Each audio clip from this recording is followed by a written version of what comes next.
I-Shou News. I'm Jason. And I'm Sean. We're now going to talk about the floods which happening in Brazil recently.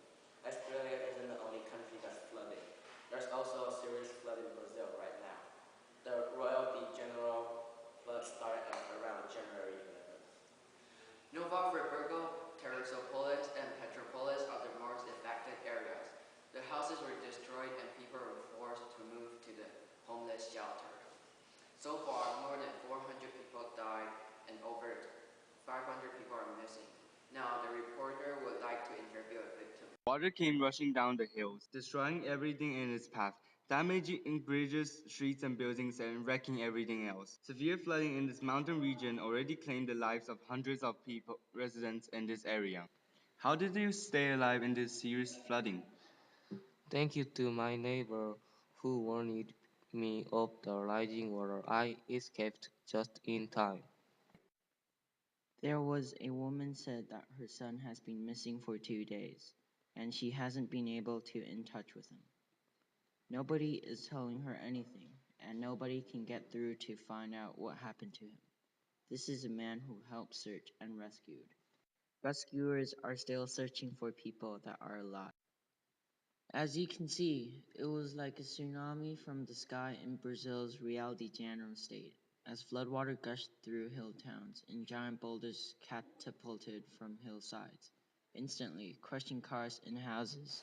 Okay, thanks for Jerry's report. Now, let's welcome Richie that just came back from the Brazil floods. So we got a few questions to ask you for more understanding about the Brazil flood that just happened right now. Okay. So first, we would like to know how many people had died and lost right now. Well, 500 people had just died and 700 people are still missing. The death toll is expected to rise drastically over the next few hours. Okay, then what death rate did the expert expect to see when everything is over? The expert expected 600 more people would die, and by the time this whole thing is over, thousands will be homeless. Oh, I'm sorry for that. Do you know what causes the homeless problem? Well, it was obvious really, but the government still did an investigation anyway. And the result was simple. The heavy rainfall causes the river level to rise, and it also softened the soil and caused landslides. The Brazilian houses weren't built for this kind of attack, so they just got wiped out.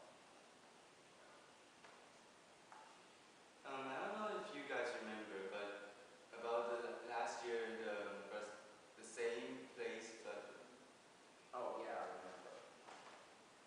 Yeah, the expert says that the flooding that happened last year is somehow made this year's flooding even worse, because when it floods,